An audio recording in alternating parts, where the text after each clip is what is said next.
Assalamualaikum warahmatullahi wabarakatuh. Alhamdulillahi rabbil alamin. Segala puja puji hanya milik Allah subhanahu wa ta'ala, pencipta alam semesta, penguasa langit dan bumi, pemilik segala-galanya, yang mengurus alam semesta ini setiap saat tanpa memerlukan bantuan siapapun. Dialah Allah yang Maha Agung, yang menciptakan kita, yang membentuk diri kita, yang menghidupkan kita, yang mengurus diri kita setiap saat. Allah satu-satunya yang memberikan hidayah. Kita menjadi Islam, Allah yang mengislamkan. Kita bisa ke masjid, Allah yang memberi taufik. Dan tidak ada pertemuan ini kecuali Allah yang menghendaki. Semoga selain kita ditakdirkan bertemu, yang lebih penting dari itu adalah Allah ridho kepada kita. Apa yang dilakukan ini bisa menjadi bekal kebahagiaan dunia akhirat kita. Allahumma salli ala Sayyidina Muhammad wa ala alihi wa ashabihi ajma'in. Allahumma inna nas'aluka ilman nafi'an wa rizqan thayyiban wa amalan mutaqabbalan. Allahumma inna nas'aluka imanan kamilan wa yaqinan sadiqan wa qalban khashi'an wa lisanan zakiran. Allahumma nawwir qulubana binuri hidayatik binuri ma'rifatik kama nawwatal ardha binuri syamsik abadan abada birahmatika ya arhamar rahimin. Amin ya rabbal alamin.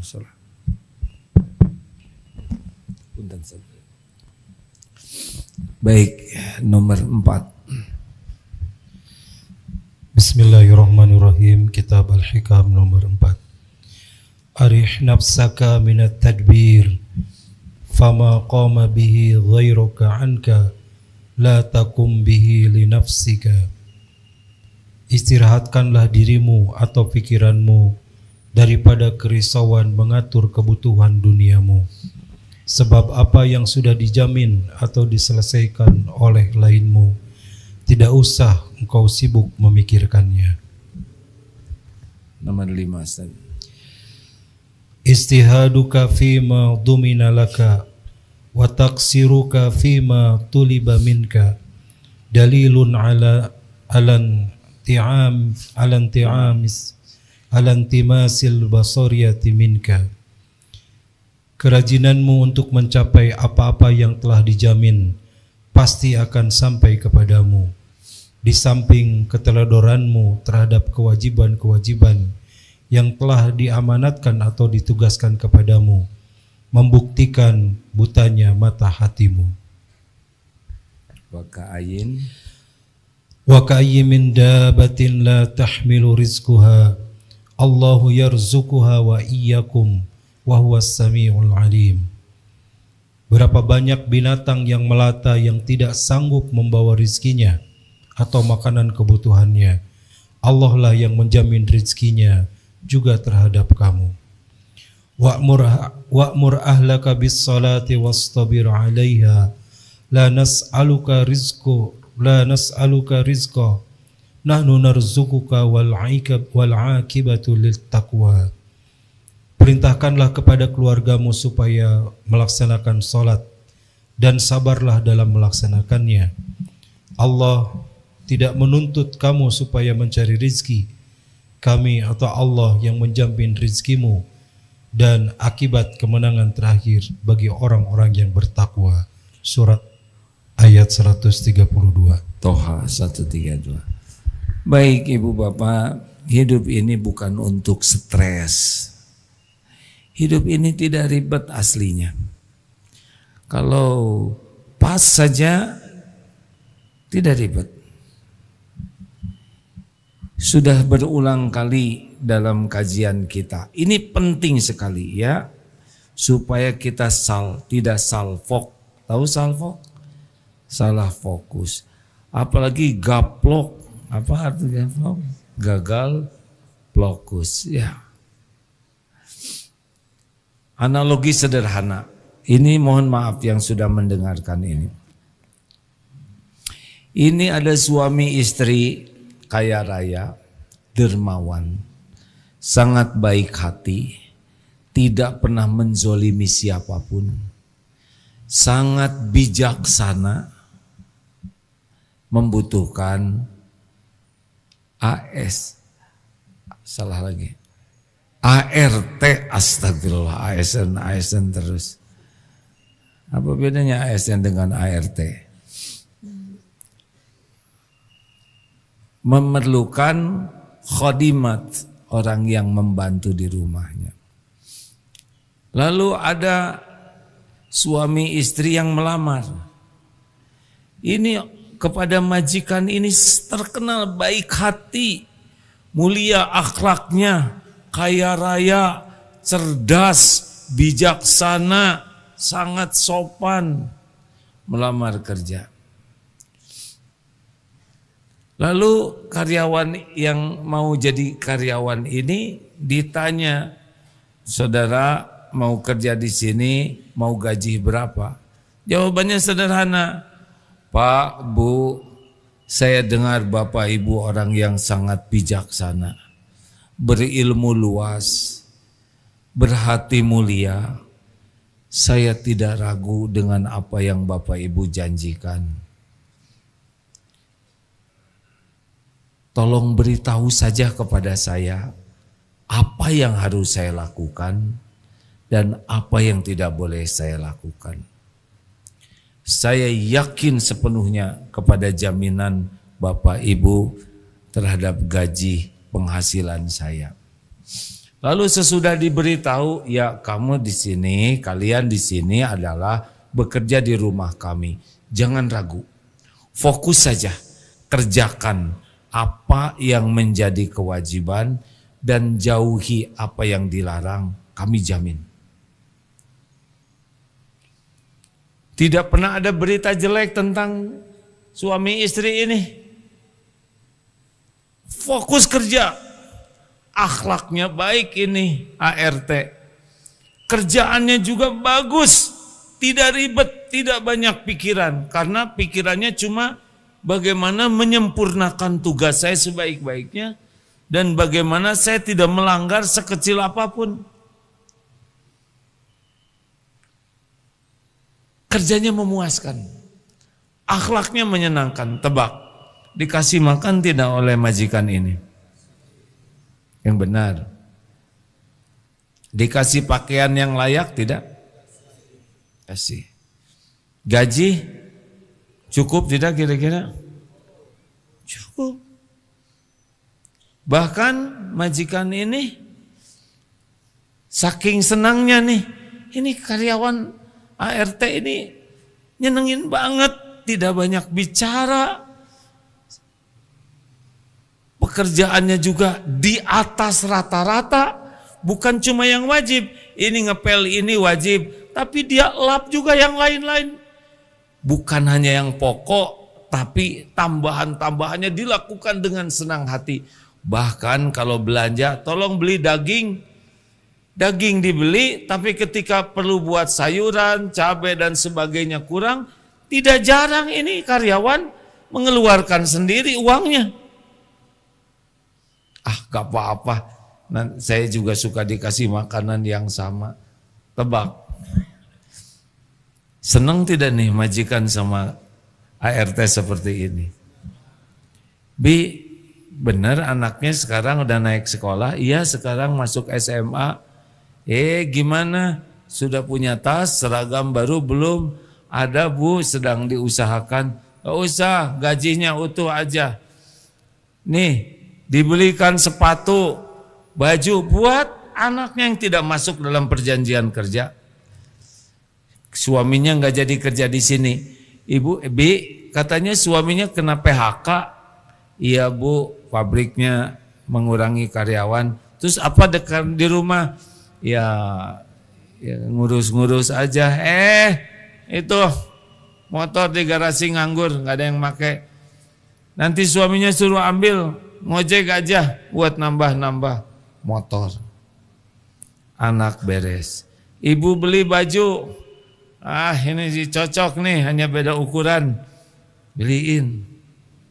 Kerudung, nanti itu ada hajatan nih hari Ahad, kenapa kerja terus? Suaminya panggil, Jung jalan-jalan, nih buat jajan, gak usah makan uang gaji, bekelin buat jajan. Piknik dong sekali-kali, tidur di hotel Sayang Bu, gak usah mikirin, hotelnya juga ibu yang bayarin. Bi, mau ikut umroh enggak? Ayo ikutlah, temenin ibu ya. Umroh, mungkinkah ada yang begitu? Mungkin tidak.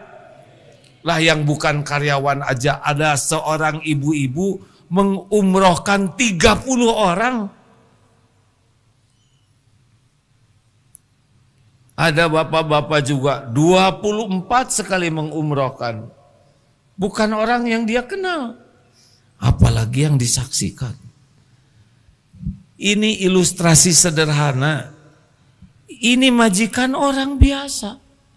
Banyak keterbatasan, banyak kekurangan. Tapi kalau sudah sayang kepada yang berkhidmat kepadanya, bisa segala diberikan. Yang tidak terpikir pun oleh khodimatnya itu bisa dikasih. Ini analogi sangat sederhana. Jangankan di perusahaan, di kantor, di rumah seperti itu. Nah, kita ini hamba Allah. Jabatan paling terhormat bagi kita nih ya, posisi terhormat bagi kita adalah hamba Allah. Karena selain hamba Allah pasti tidak bagus. Hamba uang, hamba syahwat, hamba apa lagi? Hamba jabatan, hamba popularitas, hamba pujian orang, hamba banyak yang hidup ini hamba dari pelayan. Kan begini, Allah Tuhan kita, kita hamba Allah, Allah ciptakan dunia berikut isinya, pelayan kita dalam mengabdi ke Allah.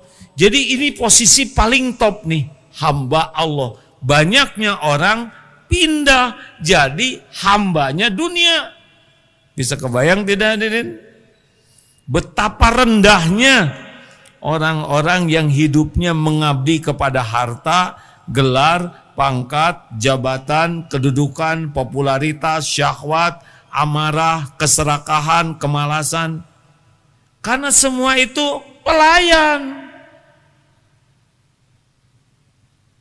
Kalau kita benar-benar jadi posisi hamba Allah, Allah pemilik langit dan bumi, Allah maha baik. Yang ngaco saja, yang mengingkari Allah, yang mati-matian mendustakan Allah, memusuhi Allah, dicukupi, dihidupkan oleh Allah, dikasih makan, pakaian, rumah, diberikan kecukupan dunia. Padahal ateis, kafirin, musyrikin, munafikin yang benar-benar memusuhi yang hidupkan dia, dihidupkan tuh, dicukupi. Lalu sekarang kita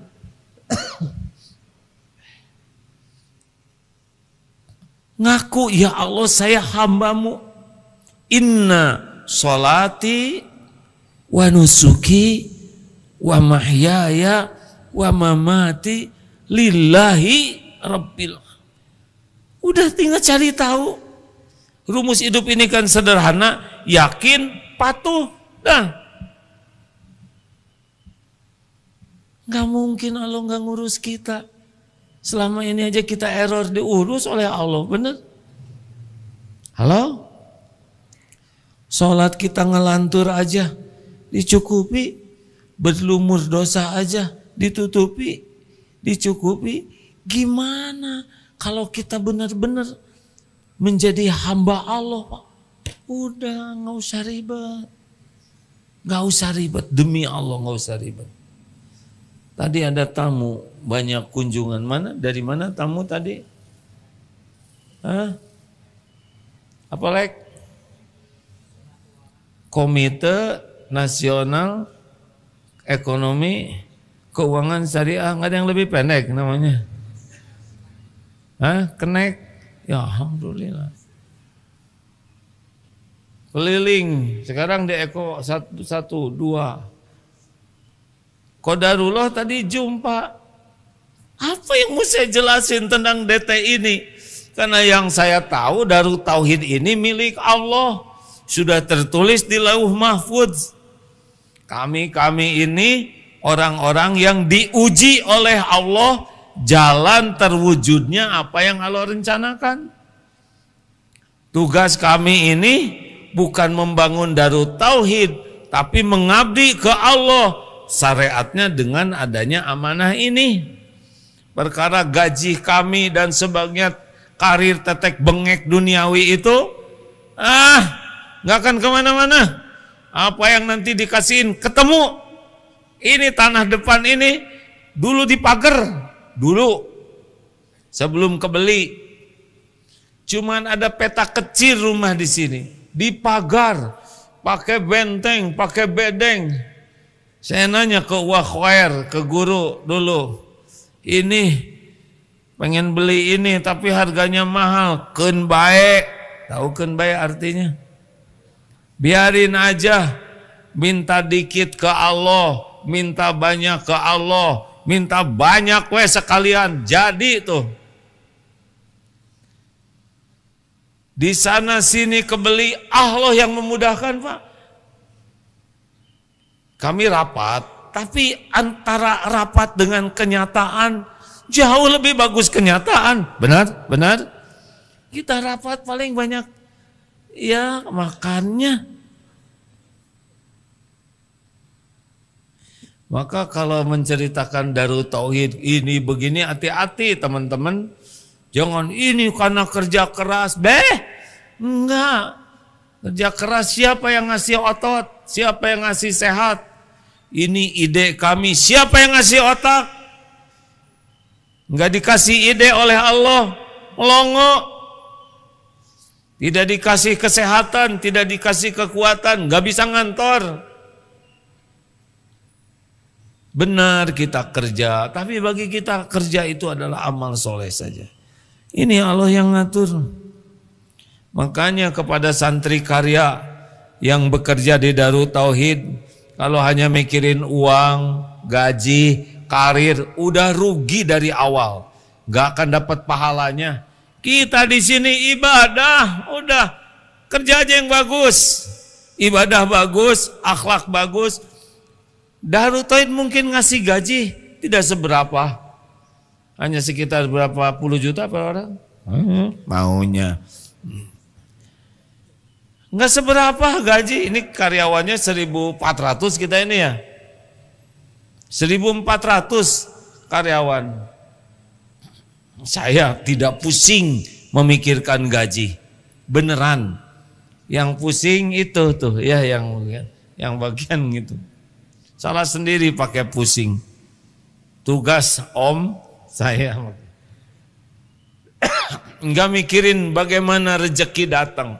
Yang dipikirkan bagaimana santri karya, orang-orang yang bekerja di Darut Tauhid ini benar-benar yakin kepada Allah penjaminnya, sehingga ikhlas dalam beramal dan tawakal, dan all out menjadikan ngantor ini amal soleh.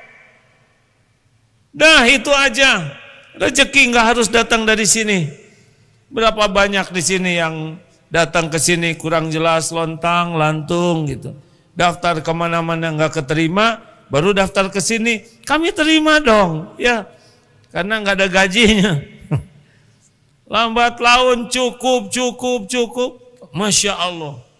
Pada punya rumah, siapa kemarin yang tenang, ujuk-ujuk punya rumah, karena dikasih mertua,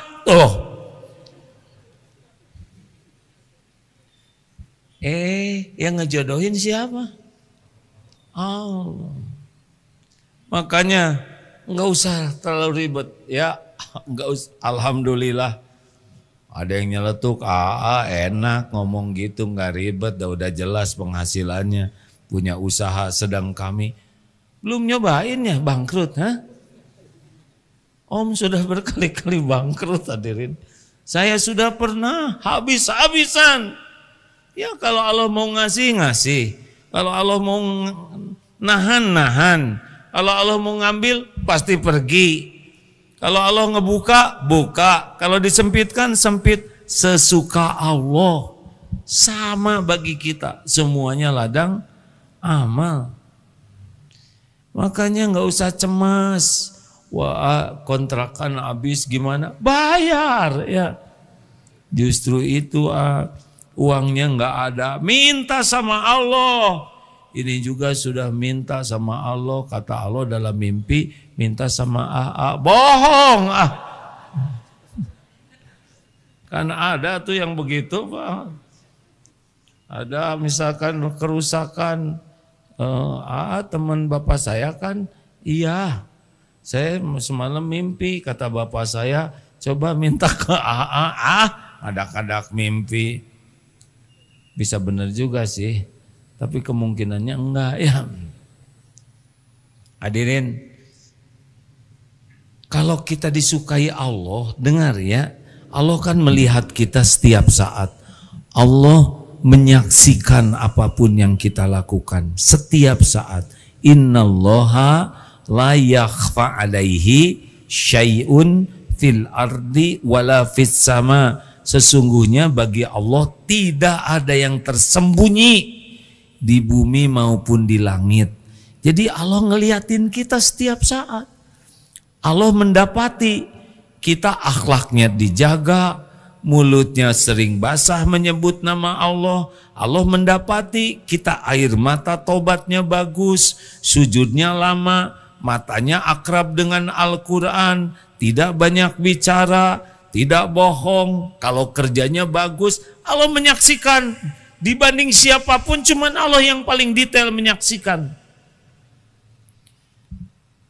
Allah mengetahui apa yang disuruhnya kita lakukan, apa yang dilarangnya kita jauhi. Tidak ngomel, tidak ngomong jelek, selalu bersyukur segala keadaan. Gak masuk di akal kalau kita dibuat sengsara oleh Allah. Betul tidak? Wa'mur akhlaka bis sholah, dan perintahkanlah keluargamu supaya sholat, dan bersabarlah, wastabir alaiha. Kami la nas'aluka rizqan, nahnu narzuquka, wal aqibatul muttaqin wal aqibatul littaqwa. Jadi Allah tidak menyuruh kita ribet dengan rezeki. Keluarganya sholatnya bagus, yang berbuah akhlaknya bagus, udah mesti dicukupin. Contoh lain, wa idza sa'alaka ibadi anni fa inni qarib. Apabila hamba-hambaku bertanya kepadamu wahai Muhammad tentang aku, katakan aku adalah dekat. Allah Maha dekat. Ujibu da'watad da'i idza da'an. Aku mengabulkan doa orang-orang yang berdoa apabila berdoa kepadaku. Tanya, doa tidak?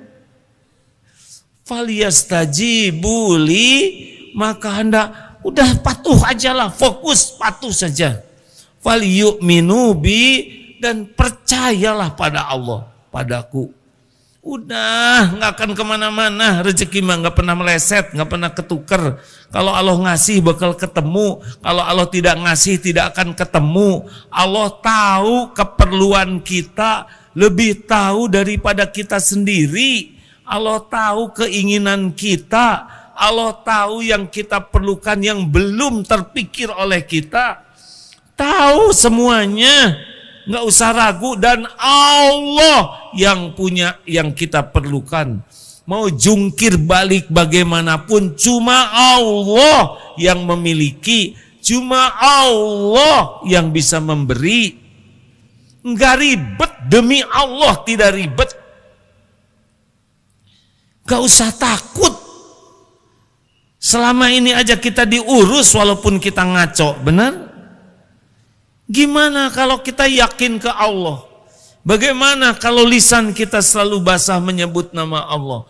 Bagaimana kalau kerja kita diniatkan, ya Allah saya ngantor hanya karena Engkau. Saya lakukan tugas ini sebaik-baiknya, semoga Engkau ridho. Saya enggak hitung-hitungan dengan siapapun kecuali hanya dengan Engkau. Sudahlah, dagang. Ya Allah, saya berdagang mencari ridho-Mu. Hanya Engkau yang mengatur rezeki. Tidak ada yang beli selain Engkau yang menggerakkan. Semoga dagang ini jadi amal soleh ya Allah. Tidak ada timbangan yang jelek. Tidak ada yang busuk dicampur dengan yang bagus. Tidak ada janji palsu. Tidak ada muji-muji yang tidak pada tempatnya. Ya Allah, saya lakukan karena Engkau lah yang mengatur rezeki. Ada yang berapa ini? 50.000 sekilonya. 5.000 ya? Gimana? Beledok jangan? Gimana? Belum bisa Bu. Ya udahlah 5.500. Bu, ini modalnya 40.000. Kalau Ibu mau, Pak, saya juga tahu ini 50.000 tuh udah pas, udah murah. Cuma saya punya 5.000. Anak saya nangis pengen mangga. Bu, Ibu pilih mana yang Ibu suka, nggak usah bayar. 5.000 mangga buat Ibu. Pilih yang untuk anaknya. Tebak, Allah suka tidak? Jawab. Suka tidak? Ya Allah, ini mangga titipan-Mu. Engkau datangkan orang yang anaknya nangis ingin mangga. Uangnya memang segitu-gitunya. Terima ya Rob. Dia sepertinya rugi 50 tuh hari itu. Nggak ada ruginya. Tiba-tiba datang. Itu mangga. Berapaan ini? 50. Semuanya diangkut dengan gerobak-gerobaknya. Apa susahnya bagi Allah ngegerakin orang kaya ngeborong semuanya tanpa nawar? Susah tidak sih? Tuh kan nggak jawab. Susah tidak sih? Jawabannya sih. Susah tidak?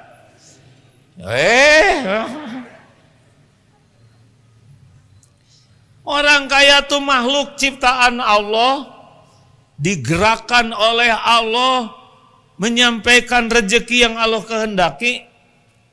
Asli Pak, beneran.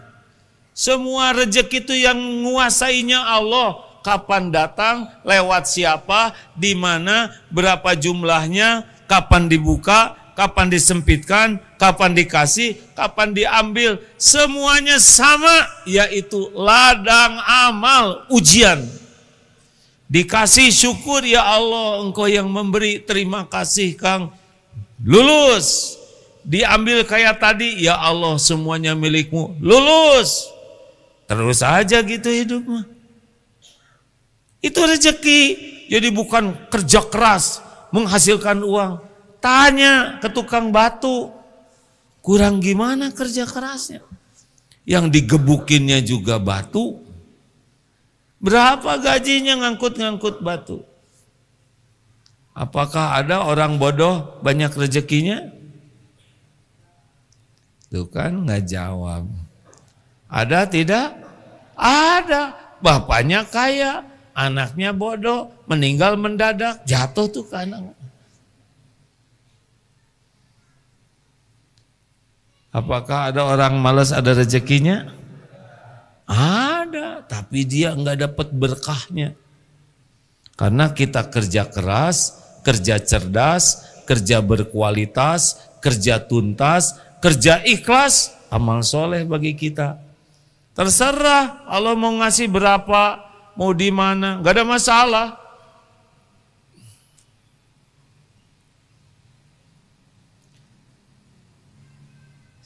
Rezeki tiap orang ada masing-masing. Jangankan seangkatan, seibu sebapak aja beda-beda. Benar? Kemarin reuni SMA, beda-beda itu rezekinya. Dulu waktu SMA sepertinya banyak uangnya karena dari bapaknya. Nah, sekarang udah jadi bapak, habis pakai ngebiayain anaknya ya. Allah yang ngasih semua. Makanya tenang aja. Gimana saya tenang, Ya sok atuh gelisah silakan ya. Gimana maunya saudara? Ya tapi saya dikejar-kejar. Siapa yang suka nagih teh apanya? Debt collector. Atau dikejar-kejar aja ke masjid. Supaya dia sholat. Kang, tenang ya. Bantuin doa di sini ya. Sini itikaf ya. Kita sama-sama minta ke Allah.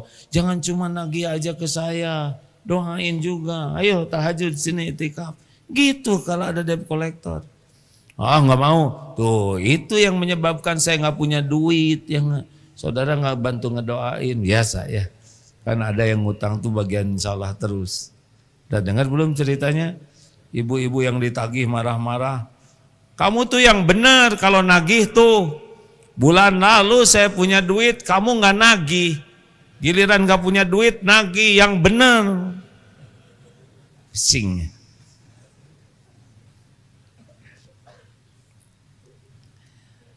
Jadi nggak usah ribetin apa yang sudah dijamin Allah. Wa ma min dabbatin fil ard illa 'alallahi rizquha. Tiada satupun makhluk melata yang Allah ciptakan kecuali Allah jamin. Semuanya. Bukan cuman kita. Kudanil. Berendam. Segitu gedenya. Coba saudara berendam. Pasti ngeriut ya kan. Jerapah. Nggak pakai vitamin. Segitu tingginya. Gajah coba main-main aja sana sini. Sehat. Semua ada rezekinya.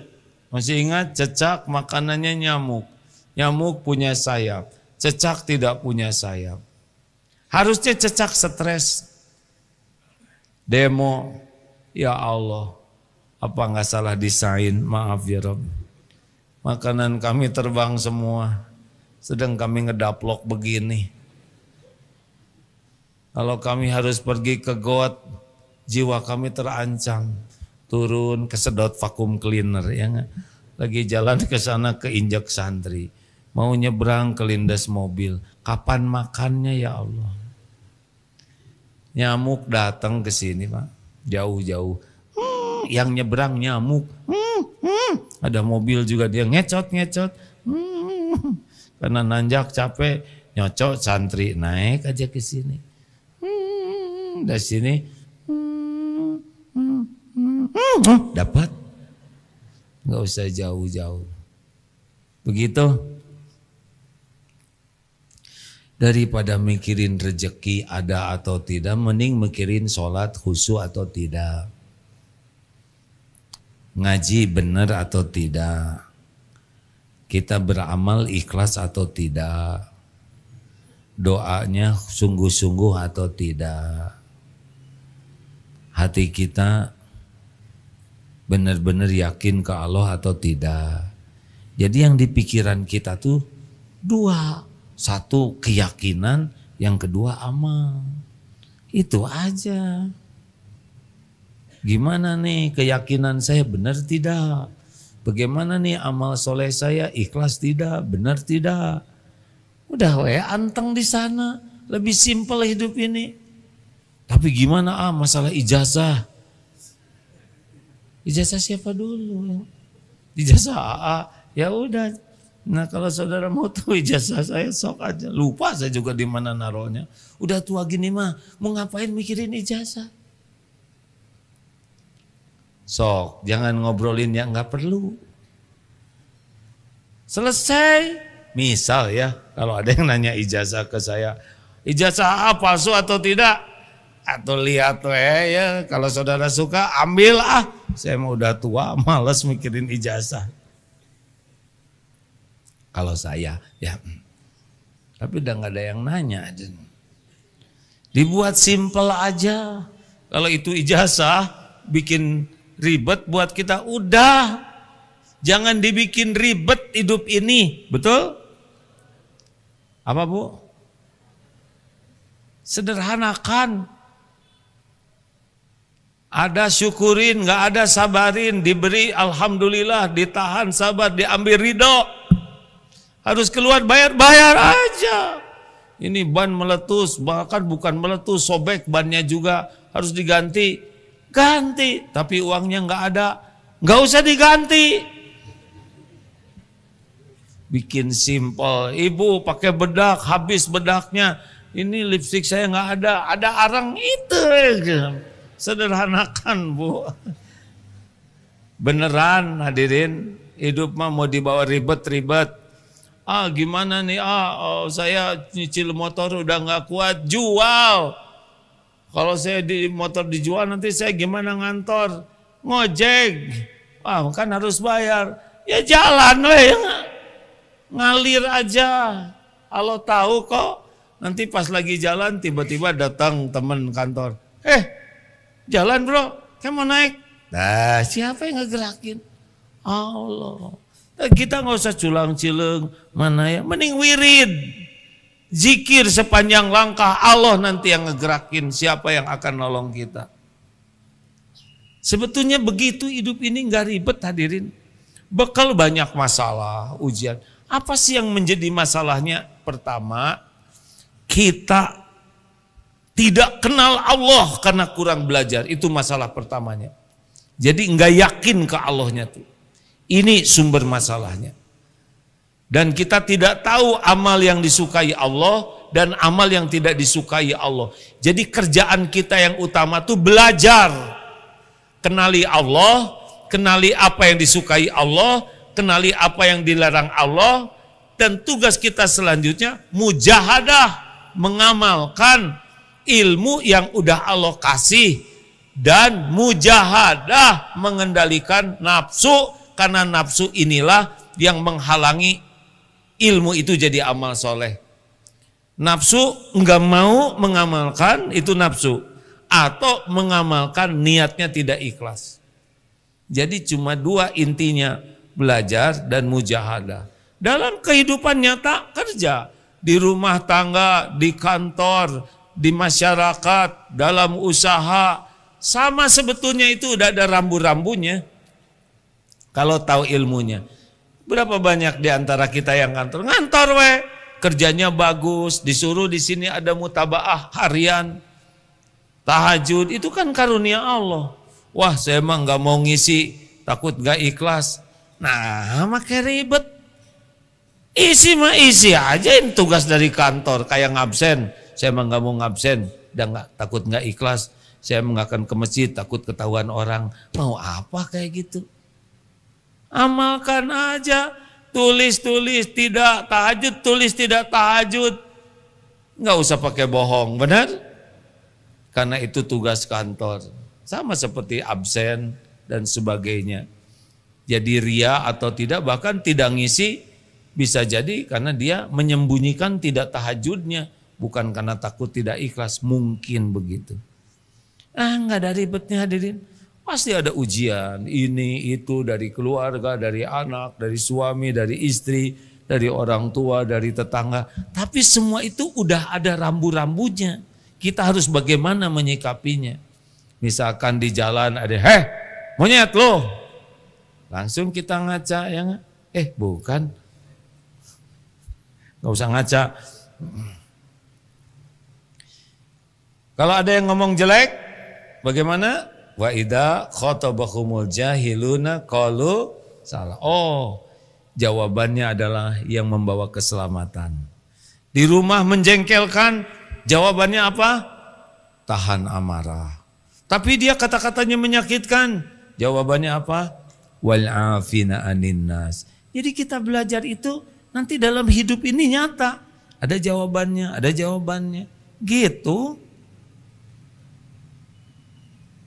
Makanya masalahnya tuh kalau nggak suka belajar, tidak belajar tentang Allah, tidak belajar tentang yang Allah sukai dan Allah larang, ngarang. Yang kedua, tidak ada mujahadahnya, terus saja mudah tersinggung, mudah marah, ngomel terus, udah ribet. Tenang hadirin, jangan takut, karir, rezeki, semuanya milik Allah. Nggak akan kemana-mana. Kalau Allah ngasih, pasti ketemu. Kalau Allah tidak ngasih, tidak ketemu. Kalau dikasih oleh Allah karunia bukan? Bukan, ujian. Memang karunia, tapi juga ujian. Baru jadi kebaikan kalau syukur. Ada rezeki, ya Allah, hanya Engkau yang menggerakkan. Kang, terima kasih sudah jadi jalan rezeki. Ambil wudhu, sholat. Atau sujud syukur. Ya Allah, alhamdulillah, terima kasih atas nikmat ini. Malamnya tahajud, terima kasih ya Allah, alhamdulillah. Engkau yang melapangkan, Engkau yang memudahkan. Itu bisa nangis hadirin. Rasulullah SAW sampai bengkak kakinya. Tahajud. Dosa yang lalu diampuni, yang akan datang juga oleh Allah diampuni. Kenapa ibadah sebegini?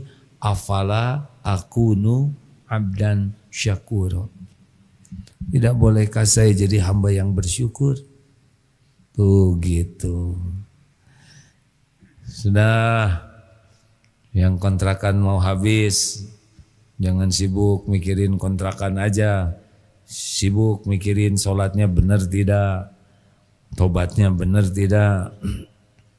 Kalau benar nanti bayarin oleh Allah. Banyak caranya, tidak harus kepikir oleh kita sekarang. Solusi itu bukan karena kecerdasan, solusi itu karena ketakwaan. Wa may yattaqillaha yaj'al lahu makhrajan. Barang siapa yang bertakwa, baginya jalan keluar. Wa yarzuqhu min haitsu la yahtasib. Dan Allah berikan rezeki dari tempat yang tidak diduga-duga.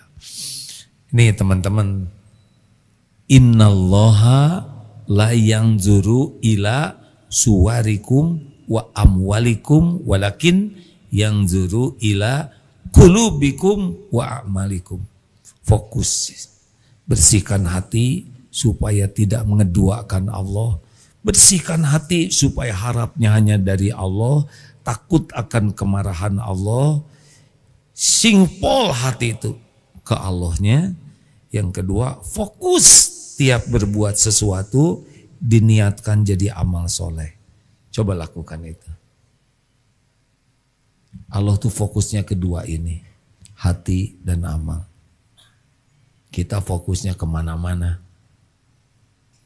Terima kasih. Ada pertanyaan? Ini dulu. Ada SSG kemarin. Silakan deh. Ini mikrofonnya. Kabel dulu. Ya, yes. Tes. Assalamualaikum warahmatullahi wabarakatuh. Sebelumnya saya izin bertanya, AA. Menurut pendapat AA, zikir apa yang bisa membuat kita selalu ingat kepada Allah di dalam kondisi apapun dan dalam masalah apapun, agar kita selalu ingat dan berserah diri kepada Allah? Terima kasih. Allah menyiapkan zikirnya sangat beragam. Karena tiap orang itu juga dalam keadaan yang beragam keadaannya. Tapi yang pasti dengar ini ya, fadzkuruni adzkurkum, maka ingatlah padaku, aku ingat padamu. Zikir yang paling top itu adalah anta'budallah ka'annaka tarah wa illam takun tarah fa innahu yarah. Adalah rasa yakin Allah itu sedang melihat dirinya. Kalau seseorang terus-menerus merasa sedang ditatap Allah, disaksikan Allah, maka apapun yang dilakukannya insya Allah karena Allah. Jadi zikir itu. Kalau mau dilatih, ya mulailah dengan la yazalu lisanuka rotban min zikrillah. Mulai dengan membasahi lisan ini terus dengan menyebut nama Allah. Afdalu dzikri la ilaha illallah. La ilaha illallah. Coba. Hebatnya zikir la ilaha illallah itu bisa disamarkan. Kalau zikir yang lain ada gerakan. Alhamdulillah, subhanallah, Allahu akbar. Tapi la ilaha illallah bisa tersamar. La ilaha illallah, la ilaha illallah. Tidak bergerak bibir, tapi bisa terucap. Cobalah. Harus menahan dari banyak ngobrol kalau mau bagus zikirnya. Lanjut.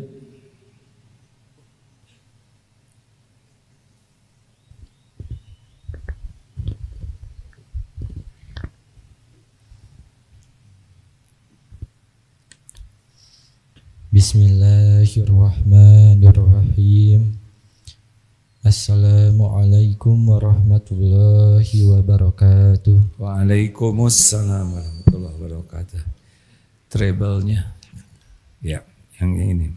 Silakan.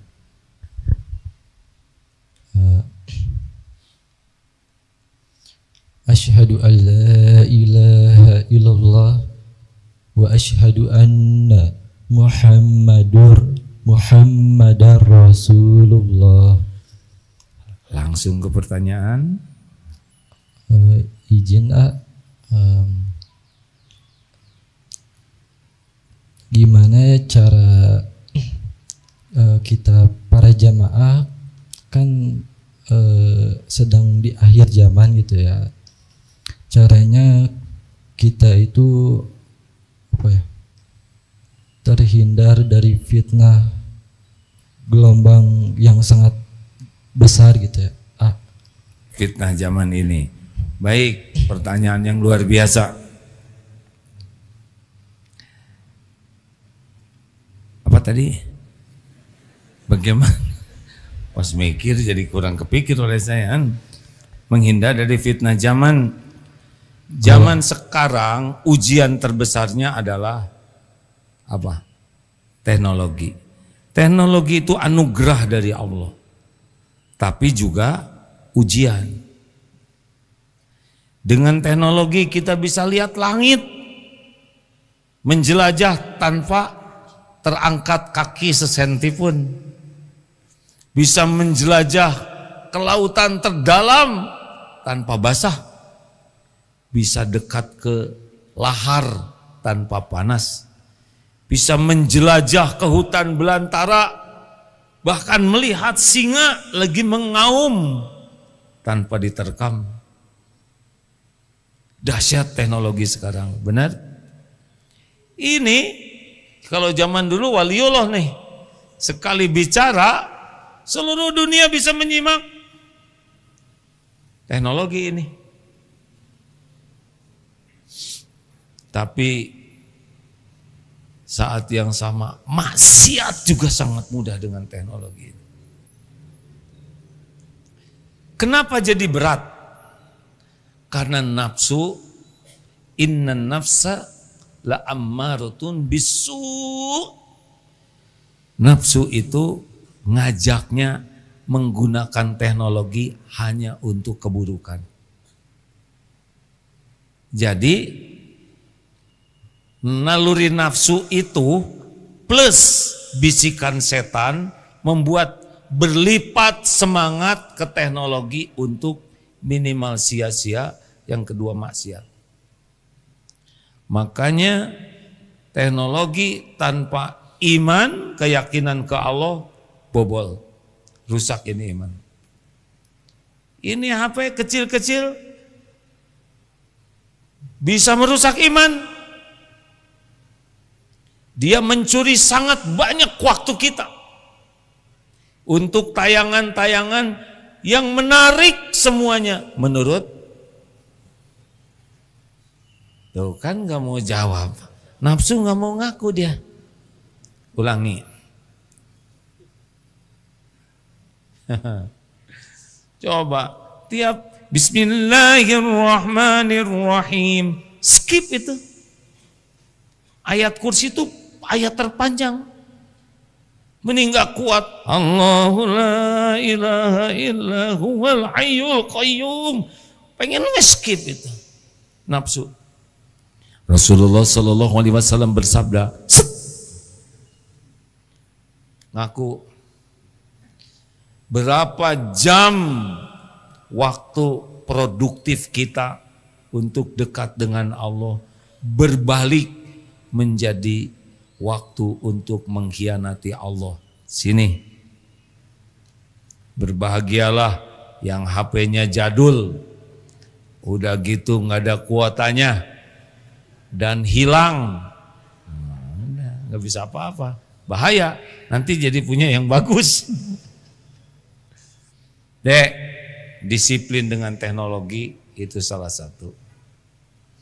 Kalau kita sudah terus larut, karena pasti menarik menurut nafsu. Apa aja menarik, ya. Mungkin ada yang nanya, kalau apa sepeda? Ya, saya juga berat sekali ya. Lihat sepeda di YouTube tuh ya. Sudah berusaha saya blok ya. Tapi di HP yang satu lagi ada. Astagfirullah. Nyuri waktu itu nafsu ya. Disiplin lah ya. Bukan tidak boleh. Tapi sambil kita lihat cuma dua. Satu yang menguatkan iman. Dua jadi amal soleh. Tidak lewat. Kalau merusak iman, merusak amal, pasti rugi. Itu dulu lah. Terakhir, ibu-ibu ada yang mau nanya? Bismillahirrahmanirrahim. Alhamdulillahirrahmanirrahim. Assalamualaikum warahmatullahi wabarakatuh. Alhamdulillah. Ini sebuah impian yang sudah menjadi kenyataan bagi saya. Saya dari Padang ingin sekali mengikuti jemaah AA. Alhamdulillah hari ini terkabul. Yang saya tanyakan di sini simpel saja. Saya di kampung yaitu di Padang di Solo ada membuat suatu pondok kecil-kecil AA sesuai dengan kemampuan saya. Jadi saya berkeinginan bagaimana saya bercita-cita bagaimana anak-anak di kampung saya menjadi hafiz Al-Quran. Tapi setelah 3 tahun, 4 tahun berjalan, anak-anak di kampung kadang-kadang banyak datang. Tapi 3 bulan setelah itu, tidak ada yang datang. Sudah bermacam cara saya untuk menarik hati mereka. Dan saya pun sudah mengunjungi sekolah SD yang dekat dari sana untuk menyuruh murid-muridnya belajar Al-Quran di pondok saya. Tapi hanya sebentar Pak, setelah itu hilang lagi. Itulah yang sedang kami alami. Saya sudah punya ustazah dari alumni Temboro, suami istri. Kalau saya sih bukan ustazah dan bukan juga hafiz Al-Quran. Saya pensiun PNS. Jadi itu bagaimana solusinya. Baik. Dan apa amalan yang harus kami lakukan. Terima kasih. Assalamualaikum warahmatullahi wabarakatuh. Waalaikumsalam warahmatullahi wabarakatuh. Anak daftar yang menggerakkannya Allah. Jadi urusan yang utamanya adalah bagaimana nih supaya amal ini diterima Allah. Bukan masalah jumlah. Darul Tauhid sekarang diuji oleh Allah dengan dititipi santri cukup banyak. Itu bukan tanda kesuksesan, tanda besarnya amanah. Makin banyak santri bisa makin ujub, merasa besar pesantrennya, bisa makin sombong, meremehkan pesantren yang dianggap kecil, bisa makin riak, senang memamer-mamerkan. Ini jumlahnya sekian, ini cabangnya sekian. Padahal semua itu Allah yang menguji. Jadi besar kecilnya itu dua-duanya ujian. Kalau kecil jadi minder, besar jadi sombong, dua-duanya tidak lulus. Ibu jalani saja Bu. dengan yang terbaik sambil evaluasi diri. Apa nih, kenapa Allah ngambil 3 bulan? Mungkin entahlah apa yang terjadi, mungkin kenapa Allah narik? Mungkin keikhlasan, mungkin ada sikap yang harus diperbaiki, mungkin ada tutur kata. Kan Allah melihat setiap waktu lagi ngajar seperti apa. Allah tahu niatnya, Allah tahu yang ada dalam pikiran kita, Allah tahu kita lagi jengkel lagi, Allah melihat semuanya. Allah yang mendatangkan, Allah juga nanti yang ngambil. Jadi urusan yang utamanya sebetulnya bukan dengan murid yang belajar, tapi dengan yang menggerakkan segala-galanya, Allah Subhanahu wa ta'ala. Gak apa-apa, murid 5, 7, Allah ridho, udah bagus. Maaf ya Bu, guru saya Bu, muridnya cuma 2. Betulan itu. Padahal beliau seorang ulama besar. Fokus ngurus 2 murid ini. Masya Allah. Ada bagiannya masing-masing. Jadi gitu Bu, Ibu evaluasi diri, Ibu perbanyak tobat, Ibu minta petunjuk ke Allah, minta diizinkan untuk bisa menjadi jalan. Bukan kita yang bisa mengubah orang, tidak bisa. Hanya Allah yang bisa mengubah. Kita cuma berharap semoga kita dipilih oleh Allah jadi jalan orang bisa cinta Quran. Jadi jalan orang mengenal Allah. Jadi jalan orang mengabdi ke Allah. Itu penting. Jadi bukan kita yang bisa mengubah, Allah yang mengubah. Halo? Ya, makasih ya. Iya, insyaallah, makasih Pak. Assalamualaikum warahmatullahi wabarakatuh. Waalaikumsalam warahmatullahi wabarakatuh. Terima kasih.